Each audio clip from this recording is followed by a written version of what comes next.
நண்பர்களே வணக்கம். இன்றைக்கு நான் ஒரு புதிய தொழிலை உங்களுக்கு அறிமுகப்படுத்துகிறதா சொல்லியிருந்தேன் நேற்று செய்தியில். அது ஒன்றும் இல்லைங்க. நகை அடமானம் வச்சு மீட்க முடியலையா, நாங்கள் பணம் கட்டி எடுத்து மீட்டு விற்று தர்றோம், மார்க்கெட்டு விலையை தர்றோம். இதே தான் இன்றைக்கி போயிட்டுருக்கு நிலமை. நகை விலை ஏறி கொண்டு இருக்கும் பொழுது அதை டாப்அப் பண்ணி போயிட்டுருப்பாங்க. அது கீழே இறங்கி வரமாட்டாங்க. செகண்டு, எடுத்தவங்க விற்கிறதுக்கு தயாராக இருக்க மாட்டாங்க. ஏன்னா அவங்க எடுக்கிறது அவங்க சொந்த பயன்பாட்டுக்கு தான். இந்த எடுத்தவொடனே அடமானம் வச்சுட்டு விட்டுட்டு போகிறவங்கலாம் இன்றைக்கி யாரும் கிடையாது. எல்லாம் வட்டியை கட்டி நல்லபடியாக மெயின்டைன் பண்ணுவாங்க. இப்போ ஏறி இருக்க அந்த விலையேற்றத்தில் நீங்கள் அதே தொழிலை அப்படியே வச்சுக்கிட்டு இருக்கீங்க. ஆனால் கார்ப்பரேட் நிறுவனமாக இருக்கிற மிகப்பெரிய நிறுவனமான முத்தூட், மணப்புரம் மற்றும் நான் பேங்கிங் செக்டரில் இருக்க ஸ்ரீராம், இந்த மாதிரி நிறையா இருக்குது. இந்த இருக்கிற நிறுவனங்கள் அதை ஒரு பர்ஃபெக்டான கால்குலேட்டிவில் எடுத்து வச்சு வியாபாரம் பார்க்குறாங்க. ₹1 வட்டிங்கிறது ஆர்பிஐ ரூலு. அது எங்கே இருக்குன்னா நேஷனல்ஸ் பேங்கு அண்டு ப்ரைவேட் பேங்கிங்கில் இருக்கும். அந்த ப்ரைவேட் பேங்கிங்லேயும் அதில் காம்பவுண்டிங் இன்ட்ரெஸ்ட் ஏறிடும். இப்படி போகும்போது ஒரு 3 மாதம் வட்டி கட்டினா, வட்டி கட்டலைன்னா 3ஆவது மாதம் ஏலம் விடுவாங்கிற ஒரு பேப்பரில் கையெழுத்து வாங்கியிருப்பாங்க. அது உங்களுக்கு தெரியாது. அதுக்கப்புறம் ஒரு நோட்டீஸ் அனுப்புவாங்க. இப்போ தானே வச்சோம், 1 வருஷம் ஆகிடும் அப்படின்னு நினச்சிட்டு விட்டுட்டிங்கன்னா அதை எடுத்து அப்படியே ஏலம் விட்டாச்சுன்னு சொல்லி சாப்பிட்ற கம்பெனியும் இருக்குது.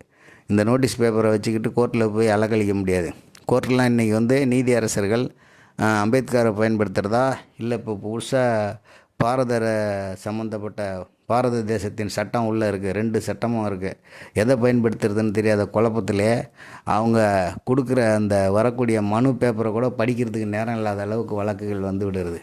அதனால் வாதத்தின் அடிப்படையில் பப்ளிக் ப்ராசிக்யூட்டர் என்ன பண்ணுவார்னா, இப்போதைக்கு தமிழ்நாட்டில் எந்த ஆளுங்கட்சியில் இருக்கிற திராவிட முன்னேற்ற கழக வழக்கறிஞர்கள், அதில் இருக்கிறது தான் அரசு வழக்கறிஞர்கள் ப்ளஸ் பப்ளிக் ப்ராசிக்யூட்டர்லாம் இருப்பாங்க.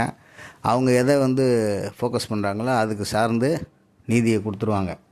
ஆகவே இந்த மாதிரி நிலைமையில் இருக்குது. அதனால் அடமானம் வச்சுட்டு விற்றுட்டு போகிறவங்க ரொம்ப பேர் கிடையாது. ஏன்னா அதை எடுக்க போகும்போது பணம் வேணும், இவங்ககிட்ட அந்த ப்ராஜெக்ட்லாம் கேட்கணும், கஷ்டமாக இருக்குன்னு விட்டுருவாங்க. ஆனாலும் நான் என்ன சொல்கிறேன் என்றால், நீங்கள் இந்த அடமான தொழிலில் இது ஒரு பெரிய ப்ராஜெக்ட்டு, பல கோடி கையில் இருக்கணும் போல இருக்குது அப்படின்னு நினைக்க வேண்டாம். அதுக்கான காரண காரியங்கள் எல்லாமே சகலத்தையும் தெரிஞ்சு நான் உங்களுக்கு இப்போ பேசுகிறேன். அதோடைய மொத்த முதலீடே கடை, அந்த நிறுவனம் வைக்கிற கடை ப்ளஸ் உள்ள ஃபர்னிச்சர் ஒர்க்கு, அதுக்கு அடுத்தது அந்த இடத்துக்குள்ள லைசன்ஸ், இது எல்லாமே வாங்கி கொடுக்கறதுக்கான வேலையை நாங்கள் பார்க்குறோம். நீங்கள் கடை வச்சு இன்டீரியர் ஒர்க் பண்ணுறதுக்கு மட்டும் இடம் பார்த்துக்குங்க. லைசன்ஸ் அப்ரூவல் பண்ணி அந்த இடத்துக்கு வாங்கி தர்றோம். அடுத்தது உங்கள்கிட்ட வரும் நகைகளை அடமானம் எடுக்கிறதுக்கு குறைஞ்சபட்ச தொகையாக 5 லட்சத்துலேருந்து எபோவ் 10 lakhs வரைக்கும் கையிருப்பு இருந்தால் போதும், நீங்கள் ஓகோன்னு ஜெயிச்சிடலாம். இந்த மாதிரி ஒரு பிஸ்னஸ். இதில் எப்படி போகும்னா, ஆவரேஜாக ஒரு நாளைக்கு நீங்கள் 25 கிராம் அடகு வருதுன்னு வச்சா கூட 365 நாளில் 55 நாள் லீவ் போயிடும். 15 கிலோ 1 இயருக்கு வரும். எவ்வளோக்கு? 15 கிலோ ஒரு வருஷத்துக்குள்ளே உங்களுக்கு லோன் வந்துடும். அந்த 15 கிலோவுக்கு நீங்கள் ஒரு கிராமுக்கு ₹8000 வீதம் கணக்கு கொடுத்துருந்தீங்கன்னா அதோடைய மதிப்பு எவ்வளோ இருக்கும்னா, கிட்டத்தட்ட ₹8000 எவ்வளோ? 12 கோடி ரூபாய் கொடுத்துருப்பீங்க.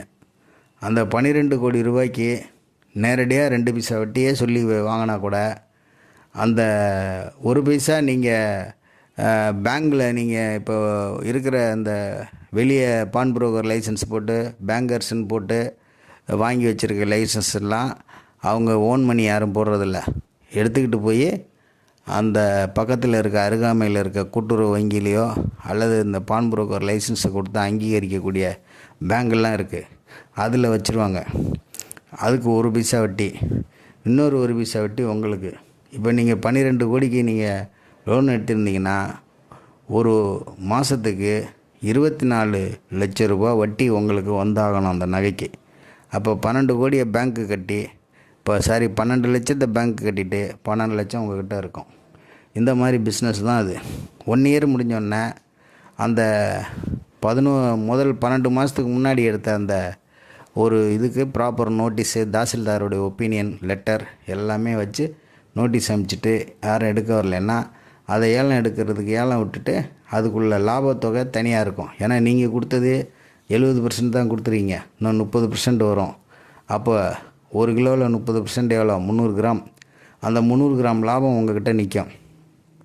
அதில் கஸ்டமருக்கு நீங்கள் எவ்வளோ அனுப்பணுமோ அனுப்பிட்டு உங்களுக்கு போஸ்டர் செலவு, வட்டி செலவு இதெல்லாம் எடுத்துட்டிங்கன்னா நீங்கள் ஆட்டோமேட்டிக்காக 24 லட்ச ரூபாவை வட்டியாக வாங்கினவங்க 12 மாதத்துக்கு பேங்க்கு 12 லட்சம் போக உங்கள்கிட்ட ஒரு மாதத்துக்கு 12 லட்ச ரூபா வந்ததுன்னா 10 மாதத்துக்கு 1,20,00,000.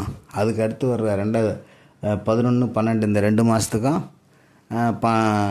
12 லட்சம்னா என்னாச்சு? எங்கேயோ போய்டும் உங்கள் லாபம். ஆகவே 1 இயரில் நீங்கள் 1,30 lakhs மினிமம் எடுத்துருவீங்க.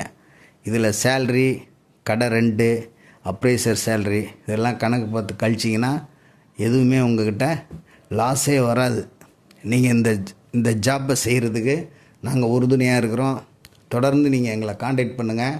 உங்களுக்கு எங்கே வேணும், என்ன இடம் எல்லாமே பார்த்து பண்ணி கொடுக்குறோம். மற்ற வித பேக்கேஜ் எல்லாம் நம்ம நேரில் பேசிக்குவோம். 1 இயருக்கு இதை மெயின்டைன் பண்ணி தர்றதுக்கு தொழில் தெரிஞ்சவங்க, தெரியாதவங்க, வேறு ஜாப்பில் இருக்கிறவங்க எல்லாருக்குமே நாங்கள் பண்ணி கொடுத்துக்கிட்டு இருக்கோம். இது வரைக்கும் விளம்பரம் பண்ணி பண்ணாமலே நாங்கள் 3-4 பேருக்கு செஞ்சுருக்கோம். நல்லா வெற்றிகரமாக நடத்திக்கிட்டு இருக்காங்க. உங்களுக்கும் நடத்தினோம்னா காண்டாக்ட் பண்ணுங்கள். நீங்கள் எந்த பக்கமும் இதில் தலையிட்டுக்க வேண்டியதில்லை. நீங்கள் வாரத்தில் ஒரு நாளோ மாதத்தில் ஒரு நாளோ கணக்கு எப்படி இருக்குது, நல்லபடியாக நிர்வாகம் போகுதா, எவ்வளோ லோன் வந்திருக்குன்னு மட்டும் பார்த்துக்கிட்டு நீங்கள் தாராளமாக போகலாம். உங்களுக்கு அப்படி ஒரு வாய்ப்பு இது, பொன்னான வாய்ப்பு. இந்த நேரத்தில் பழைய நகை வாங்குறது விற்கிறத விட்டுட்டு அடமான கடை வைங்க, ஓகோன்னு வந்துடுவீங்க. பழைய நகை வாங்குறது விற்கிறதுன்னு செய்கிற அதே தொழில் பண்ணுற எல்லாருமே என்கிட்ட காண்டாக்ட் பண்ணுங்கள்.